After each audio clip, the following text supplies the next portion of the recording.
இது சுரேஷின் 50-50 உண்மைக்கு நெருக்கமாக இருபுறமும் சமமாக நிகழ்ச்சிக்கு உங்களை அன்புடன் வரவேற்கிறேன்.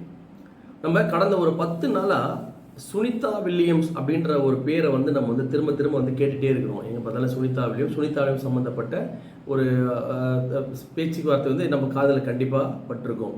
சரி, இப்போ இந்த சுனிதா வில்லியம்ஸ் அவங்கள பற்றி நம்ம யோசிக்கும் போதே அவங்க என்ன பண்ணாங்க, எதுக்காக இவ்வளோ பெரிய பேச்சு வந்தது அப்படின்னு சொல்லிட்டு நம்ம ஒரு சின்னதாக ஒரு ஆராய்ச்சி பண்ணுறோம்.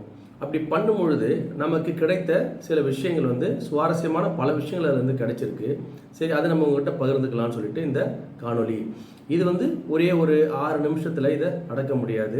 அதால் இதை நாங்கள் ஒரு 3-4 பார்ட்டாக போடுறோம். உங்களுக்கு விருப்பம் இருந்தது அப்படின்னு சொன்னால் நீங்கள் தொடர்ந்து இந்த பார்ட்டை பார்த்து உங்களுடைய சந்தேகங்கள் இருந்தால் நீங்கள் அதை தீர்த்துக்குங்க. இது மேலே உங்களுக்கு என்ன சந்தேகம் இருந்தது அப்படின்னு சொன்னால் நீங்கள் கமெண்ட் பண்ணும்போது போடுங்க. அதையும் நாங்கள் எங்களால் முடிஞ்சால் ஒரு வீடியோவாக போட ட்ரை பண்ணுறோம். சரி, அதே மாதிரி இதனுடைய மற்ற பார்ட்டுகளையும் கீழே ஷேர் செஞ்சுருக்கோம். நீங்கள் வேணும்னு சொன்னால் அப்புறமா அதை போட்டு பார்த்து தெரிஞ்சுங்க. சரி, இப்போது நிலா தான் மனிதன் அதிகமாக போய் கால் வச்ச இடம் நிலா தான். இங்கே பூமியிலேருந்து நிலாவுக்கு தான் மனுஷன் முத போனால். ஸோ பூமியிலேருந்து அதிகமான தூரம் போனது நிலா தான். நிலா பூமியின் மேற்பரப்பில் இருந்து கிட்டத்தட்ட 4 லட்சம் கிலோமீட்டருக்கு மேலே இருக்குது. நல்லா யோசிச்சு பாருங்கள், 4 லட்சம் கிலோமீட்டருக்கு மேலே தான் நிலா இருக்குது பூமியோட மேற்பரப்பில் இருந்து. சரி, இப்போ இந்த சுனிதா வில்லியம்ஸ் போயிட்டு வந்தாங்க இல்லைங்களா, அவங்க போன தூரம் பூமியோட மேற்பரப்புலேருந்து எவ்வளோன்னு கேட்டிங்கன்னா சரியாக 400 கிலோமீட்டர், 350லேருந்து 400 கிலோமீட்டர் உயரத்தில் உள்ள ஒரு இன்டர்நேஷ்னல் ஸ்பேஸ் ஸ்டேஷன். அது பேர் இன்டர்நேஷ்னல் ஸ்பேஸ் ஸ்டேஷன், ISS அப்படின்னு சொல்லுவாங்க. அங்கே தான் இவங்க போயிட்டு வந்தாங்க. இது எவ்வளோ தூரம் அப்படின்னு கேட்டிங்கன்னா சென்னையிலேருந்து திருச்சி போகிற தூரம் வச்சுங்களேன். தர வழியாக போனால் சென்னையிலேருந்து திருச்சி போகிற தூரம். அதையே வான் வழியாக போனீங்கன்னா, அந்த ட்ராவல் டைமை வான் வழியாக போனீங்கன்னா நீங்கள் அந்த ISS என சொல்லப்படும் இன்டர்நேஷ்னல் ஸ்பேஸ் ஸ்டேஷனில் போயிட்டு ரீச் ஆகிடலாம். சரி, இப்போ நீங்கள் அதை தெரிஞ்ச மாதிரி ஒரு விஷயம் பாருங்கள். அப்போ நம்ம என்ன தெரிஞ்சுக்கிட்டோம்னா பூமியிலேருந்து அந்த 400 கிலோமீட்டருக்கு உள்ளே இருக்கிற அந்த பகுதியில் என்னென்ன இருக்குன்னு நம்ம சர்ச் பண்ணுறோம் இல்லையா. அப்போ நீங்கள் இங்கேருந்து வானத்தை பார்க்குறீங்க. வானத்தை பார்க்கும்போது முதல்ல உங்களுக்கு தெரியுது மேகம் இல்லைங்களா. அந்த மேகம் பூமியிலேருந்து 2 கிலோமீட்டர்லேருந்து 8 கிலோமீட்டர் ஹைட் வரைக்கும் மேகங்கள் இருக்குது. உதாரணத்துக்கு பார்த்தீங்கன்னா இப்போ 2 கிலோமீட்டரில் இருக்கிற மேகம் லோ க்ளவுட்ஸ் அப்படின்னு சொல்லுவாங்க. 3லேருந்து 5 கிலோமீட்டர் இருக்கிறது மிடில் க்ளவுட்ஸு, அதுக்கு மேலே ஹை க்ளவுட்ஸ் அப்படின்னு சொல்லுவாங்க. உங்களுக்கு தெரியும், மழை எங்கேருந்து பெய்யும், மேகத்துலேருந்து தான் பெய்யும். மேகத்துக்கு மேலெல்லாம் மழை பெய்யாது. சின்ன குழந்தை கூட தெரியும், இருந்தாலும் உங்களுக்கு ஞாபகப்படுத்துகிறேன். ஸோ பூமியிலேருந்து 2லேருந்து 8 கிலோமீட்டர் தூரம் இருக்கிற இந்த இடத்துல ஃப்ளைட்டு, இப்போ நீங்கள் முதல்ல இங்கேருந்து பூமியிலேருந்து மேலே போனால் ஃபஸ்ட்டு ஹெலிகாப்டர் என்ன பண்ணாது அப்படின்னு சொன்னால் மேகத்துக்கு உள்ளெல்லாம் போவோம். அவசியம்னா போவோம், அவசியம் மேகத்துக்கு கீழே தான் ட்ராவல் பண்ணணும். அதுக்காக ஹெலிகாப்டர்.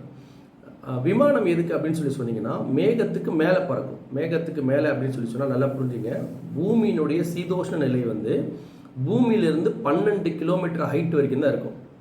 12 கிலோமீட்டர் ஹைட் வரைக்கும் தான் 100% இருக்கும். அதாவது இதேமாரி வாயு, காற்று, அதேமாதிரி கோல்டுகள் எல்லாமே பூமியிலேருந்து 12 கிலோமீட்டர் ஹைட் வரைக்கும் தான் இருக்கும். பூமியில் எப்படி இருக்கிறோமோ அதே மாதிரி பூமியிலேருந்து 12 கிலோமீட்டர் ஹைட் வரைக்கும் அப்படி இருக்கலாம். அதுக்கு மேலே போனால் அப்படி இருக்க முடியாது.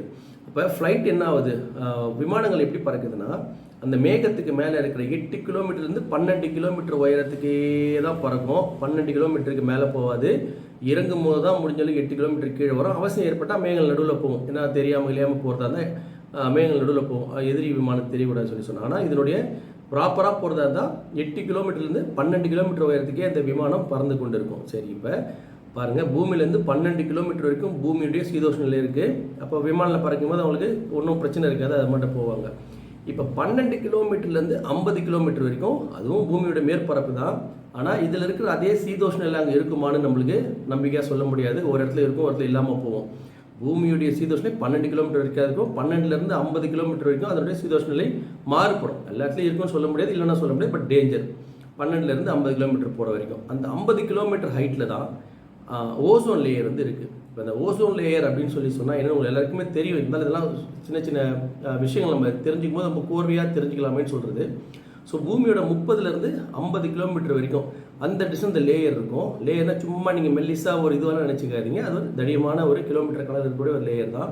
அதோட வேலை என்ன அப்படின்னு சொன்னீங்கன்னா சூரியன்லேருந்து வரக்கூடிய அபாயகரமான கதிர்வீச்சுகளை கட் பண்ணி நல்ல கதிர்வீச்சாக மாற்றும். அபாயகரமான கதிர்வீச்சுகளை கட் பண்ணி விட்டு சன்னை வந்து இது பண்ணி ஃபில்டர் பண்ணி கீழே அனுப்பும். அதான் ஓசோனுடைய முக்கியமான வேலை. ஓசோன் வந்து இல்லை அப்படின்னு சொன்னால் ஹியூமனுக்கு வந்து கேன்சர், பல தோல் வியாதிகள், ரொம்ப வியாதிகள் வரும். ஸோ மனிதன் பூமியில் வாழ்றதுக்கு ஓசோன் வந்து கண்டிப்பாக தேவை. அப்போ நீங்கள் புரிஞ்சுங்க, பூமி உள்ள வரதுக்கு எவ்வளோ பிரச்சனை பாருங்கள். இங்கேருந்து 12 கிலோமீட்டர் வரைக்கும் தான் பூமியோட சீதோஷ நிலை. அதுலேருந்து 12லேருந்து 50 கிலோமீட்டர் வரைக்கும் அந்த ஓசோன் அதை மீறி தான் அந்த சூரிய கதிர்கள் கீழே வருது. இப்போ 50 கிலோமீட்டர்லேருந்து 350 கிலோமீட்டர் தூரம் தான் இந்த ஐஎஸ்எஸ் என்னப்படும் இன்டர்நேஷனல் ஸ்பேஸ் ஸ்டேஷனுக்கு இருக்குது. இப்போ பாருங்கள், சுனிதா வில்லியம்ஸ் வந்து பூமியிலேருந்து ஃப்ளைட்டை தாண்டி அப்படியே நேராக அங்கே போயிட்டு ஐஎஸ்எஸ் ஸ்டேஷனில் போயிட்டு இருந்தாங்க.